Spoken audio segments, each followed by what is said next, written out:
रहमतुल्लाहि व बरकातुहू। हमारे सीनियर वकील साहब जनाब अवतार सिंह जी हम लोगों के सामने बैठे हैं और आज की सुप्रीम कोर्ट की जो डेट है उसके ताल्लुक से बताना चाह रहे हैं। तो जनाब आली तमाम लोग आपका इंतज़ार कर रहे हैं कि आपकी ज़ुबानी लोग ये सुन लें कि क्या कुछ हुआ। आज लगभग आधे घंटे आर्गूमेंट चली सर, तो अल्हम्दुलिल्लाह हम लोग बहुत खुश हैं इस बात को लेकर के कि आधे घंटे चली है तो बहुत कुछ पॉजिटिव रहा होगा।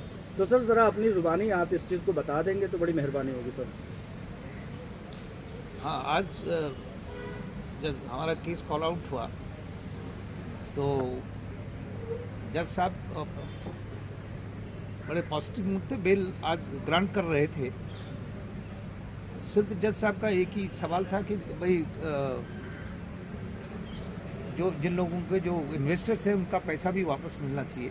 हमने कहा क्योंकि ये तो हम भी चाहते हैं और हमने कहा है और डॉक्टर नौरा शेख ने साफ साफ कहा कि हम सबका एक एक पाई पैसा देंगे। तो कोर्ट उससे कन्विंस होकर आज ही बेल दे रहा था, लेकिन फिर कोर्ट ने ये कहा कि ठीक है तुम एक हफ्ते के अंदर एक प्लान करो कि कैसे कैसे पैसा वापस देना है और वो प्लान करो तो अगली तारीख पे हम बेल कर देंगे। बेल आज ही वैसे हो गई थी, बिल्कुल ऑलमोस्ट ऑर्डर डिक्टेट कर रहे थे।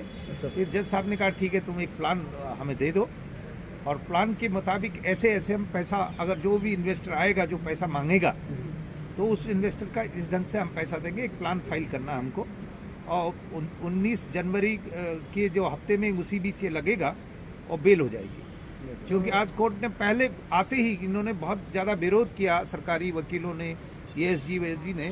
कोर्ट ने ये चीज़ मानी नहीं। कोर्ट ने कहा कि बेल किसी का राइट होता है और जब वो खुद कह रहे हैं कि हम पैसा देंगे, लेकिन वो कैसे पैसे देंगे ये हमसे जान लेते हैं और उसके बाद हम बेल देंगे। वकील साहब एक चीज़ मैं आपसे जानना चाहता हूँ, हमेशा लोग ये भ्रम फैलाते हैं कि सिर्फ कंप्लेनेंट के पैसे की बात नहीं, कंप्लेनेंट के पैसे के कोर्ट को कंप्लेनेंट से मतलब नहीं होता है। कोर्ट में एक कोई स्कीम है, स्कीम के तहत ही पैसा दिया जाता है, स्कीम की तहत ही पैसा लिया जाता है।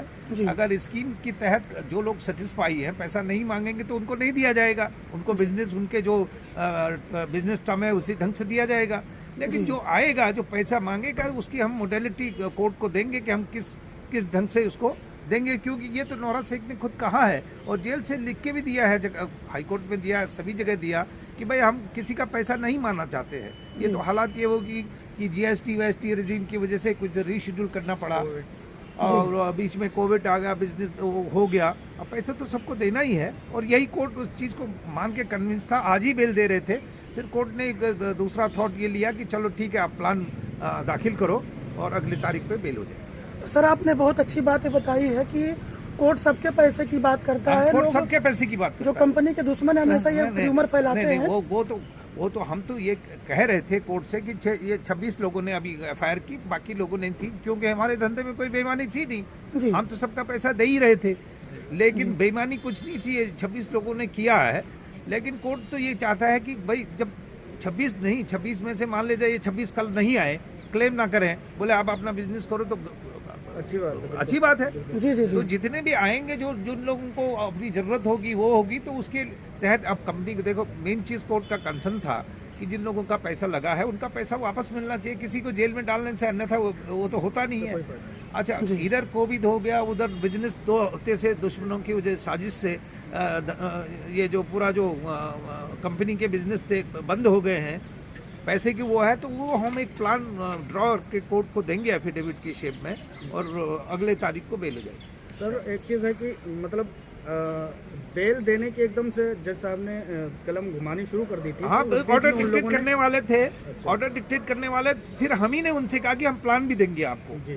तो इसलिए कोर्ट ने कहा ठीक है आज ना देखे, हम आप प्लान सबमिट कर लो। आपने ये भी कहा कि ऑलरेडी हम लोगों ने ये प्लान डाल चुके हैं। हाँ। लेकिन ठीक है, हमने ये दिखाया उनको कि मैडम ने खुद जेल से लिख के भेजा, जो हमने कोर्ट में फाइल कर दिया था। मैडम ने उसमें भी लिखा था कि हम सबका पैसा देने को है, जो लोग पैसा मांगेंगे हम पैसा देने को तैयार है। लेकिन अब उसके लिए एक प्लान के तहत ही दिया जाएगा ना। सर ये जो नॉन कंप्लेनेंट है उनको कोर्ट में आगे मांगना पड़ेगा या फिर वो नहीं, कोर्ट में नहीं, हम प्लान देंगे अपने पास। वो तो कोर्ट कहता है आप अपनी बोनाफाइड दिखाओ, आपकी जेन्युइन दिखाओ, आप सही है, सही माने में देना चाहते हैं दिखाओ, प्लान से पता लगेगा। तो पैसे तो हम देंगे, कोर्ट का ऐसा नहीं है। सर, ये अगर हम surety- कोर्ट में लिख के कोई देते कि ऐसे ऐसे हम लोगों का पैसा देंगे और बीच में दिक्कत है, उनके कोर्ट से परमिशन मांगेंगे कि ये दिक्कत होगी, आज नहीं दे पाए तो 1 महीने बाद देंगे, वो तो बाद की बातें हैं। लेकिन ये रुझान था जज साहब का कि वो बेल ग्रांट करने वाले ही थे कि ऐसा मैंने होगा? ऑर्डर तो डिक्टेट करने वाले थे बेल। अगली बार तो डेट हाँ। अगली लेकिन बार फिर तो हमने बेल भी हो सोचा, जाएगी। क्योंकि इसमें टाइम कम भी था, और फिर हमने खुद सोचा हम एक प्लान देंगे कोर्ट को, ये जो लगेगा और उसी प्लान के तहत काम करेंगे, तभी ये ठीक है। कोई भी चीज़ होती, बड़ी स्कीमें होती हैं, स्कीम के तहत ही लेन देन होता है, तो वो स्कीम हम फाइल करने जा रहे हैं, नहीं तो कोर्ट आज ही बेल दे रहा था। सर अगर हम ये प्रपोजल अब जमा कर लेते हैं फटाफट, हाँ। तो नेक्स्ट हियरिंग में बेल होने की पूरी उम्मीद है। 101% जी जी जी कोर्ट जी ने कह दिया। जी जी, बहुत बढ़िया सर आपने बताया। और सर 1,72,000 लोग पूरे दुनिया के अंदर, भारतवर्ष से लेकर के पूरे वर्ल्ड लेवल पे लोग इंतजार कर रहे थे, और आपके मुंह से इतनी अच्छी खबर सुनकर लोग बहुत मुतमईन हुए होंगे। इसमें लोगों को भी सोचना चाहिए, जो इन्वेस्टर्स भी है, चलो धंधे में ऐसी बात नहीं है, चाहे कुछ भी हुआ, इन्वेस्टर ने, जिनने पहला इन्वेस्ट किया उन्होंने डिविडेंड लिया। खुद ईडी ने लिखा कि 4,000 करोड़ तो डिविडेंड दिया है कंपनी ने लोगों को, 3,000 करोड़ लिखा है, तो 3,000 करोड़ तो डिविडेंड भी दिया। जब वो कहते हैं सिर्फ 5,000 करोड़ जमा हुआ और 3,000 करोड़ दिया, फिर हमने उनको ये भी कहा कि अभी तो लोगों ने यूनिट जो खरीदी होगी, हो सकता है कोई फिजिकल फॉर्म में यूनिट भी होंगी, लोग अपनी यूनिट भी लेंगे, ये नहीं कि कंपनी दे नहीं सकती है। लेकिन एक बीच में ये सब चीज़ें आ गई हैं, और मैडम भी चाहती है सबका पैसा दिया जाए, कोर्ट भी चाहिए सबका पैसा दिया जाए, तो ये बीच में जो ये मशीनरी है और या जो दुश्मनों के इन्फ्लुएंस में ये है, कोर्ट इनकी बात से बिल्कुल सहमत नहीं थी। कोर्ट ने कहा मैं नहीं, कुछ नहीं जानता हूँ, वो देने को तैयार है। हम भी चाहते हैं कि उनका पैसा दिया जाए, तो अंदर रखने का क्या मतलब, उनको बेल दिया जाएगी। इसलिए हमसे कहा कि आप अपना प्लान ड्रॉ करो कि कैसे कैसे आप देंगे। जी जी जी, बस ये। तो सर ये जनवरी के महीने में अच्छी खबर अब आ जाएगी। हाँ, जनवरी 19 तारीख की जो कमेंसिंग वीक है, 19, 20, 21 में, उसी हफ्ते में लग जाएगा। सर अभी कंप्यूटर जनरेटेड 21 तारीख दिखा रहा है, चलो वो तो 22 तारीख दिखा रहा है। लेकिन कोर्ट ने स्पेसिफिकली लिखा कि 19 वीक कमेंसिंग 19 जनवरी इस केस को लिस्ट किया। उससे पहले हमने एक प्लान देना है कि ऐसे ऐसे जो भी लोग पैसा वापस लेना चाहते हैं, जो लोग रहना चाहेंगे, उनकी कोई जरूरत, वो हम प्लान देंगे। जी, तो जो लोग अपना पैसा लेना चाहेंगे उसकी कैसे कैसे व्यवस्था करेंगे, कैसे होगी। पूरा प्लान अब कंपनी देना है। ये तो इन्वेस्टर्स को भी खुद सोचना चाहिए, लोगों के प्रभाव में आके ये सोचना चाहिए कि भाई अल्टीमेटली हमें अपना पैसा वापस लेना है, जिससे लेना है वो देने को तैयार है। और बीच में इतने हादसे हो गए, देश कर्ज से डूब गया, तो दुनिया भर की चीज़ें हो रही हैं, घटनाएं घट रही हैं। किसान इधर बैठा हुआ इसी लॉकडाउन की वजह से तो ये हादसे हो रहे हैं। जी जी तो जी, कुछ परेशानियां मैडम की भी है, लेकिन मैडम ने जब सोलमली ये कह दिया कि हम सबको पैसा देना चाहते हैं, तो पैसा मिलेगा उनको। यही कोर्ट चाहता है। कोर्ट चाहता है जब किसी को जबरदस्ती और खाली ये कागज में कार्रवाई, इंक्वायरी, इससे क्या मतलब है। जी जी जी, बस जब पैसा मिल रहा है, तो आज चाहे ईडी है, चाहे लोकल पुलिस है, ये केस कर रहे हैं तो इसलिए कह रहे हैं कि पैसा दो।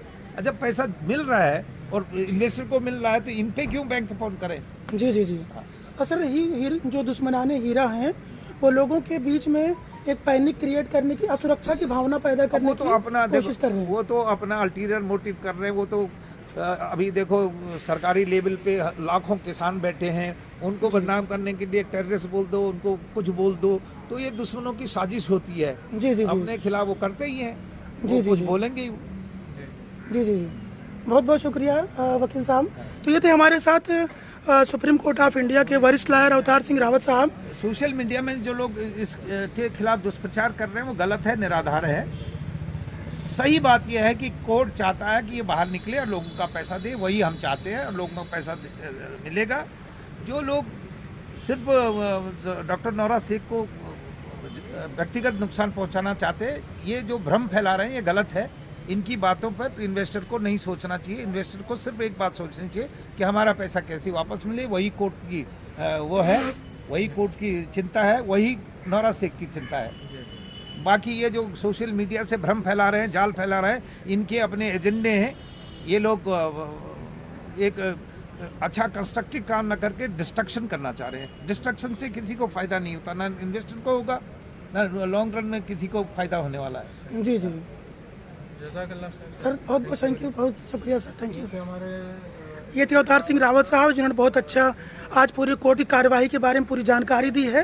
तो हम उम्मीद करते हैं कि अगली जो डेट है बहुत अच्छी खबर आएगी, दुश्मनों की आवाज़ बंद हो जाएगी, इनका पूरा प्लान कामयाब नहीं होगा और इंशाअल्लाह हक की जीत होगी और बातिलों की हार होगी। अल्लाह हाफिज़, जय हिंद।